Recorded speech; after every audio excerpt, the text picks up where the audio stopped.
So I'm going to be showing you how to create a new garden bed from grass, and we're going to be doing that so we can plant these really cool blue arrow junipers right here. So you can see in here I have a line, and the way I did that is I just used a string trimmer and I flipped it upside down, and then just go through and draw a line for where I want my bed to go.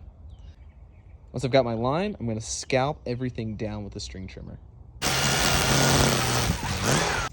If you come up against a curb, it's important to remove a lot of the dirt away from the sidewalk, or it could be a street or curb of a street, something like that, to make sure that you have a space for your mulch and your compost to fall down into. So that way you're not building up a bed that's over top of the curb or the sidewalk that would be spilling over the sidewalk and making a consistent mess.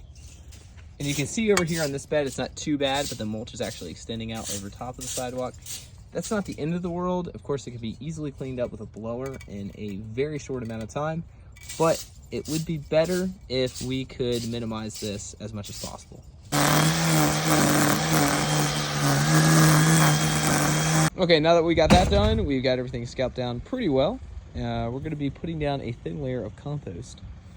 All right, next step, and we're cooking now. We've got compost down, thin layer of compost over our scalped down fescue, and we've also got some G-Fert, which is our own blend of organic fertilizers, mainly based with plant tone from Espelma.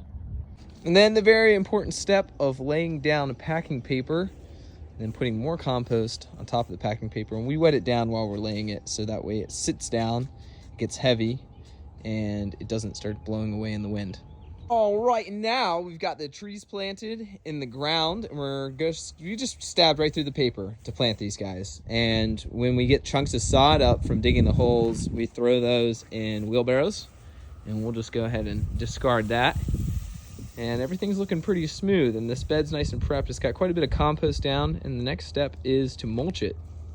All right, and here it is all finished up. That's a grass delete and a bed addition. We've got these beautiful blue arrow junipers here, which are going to grow tall and lovely, and definitely add some really nice architectural quality to the space, and also provide some screening to the front door.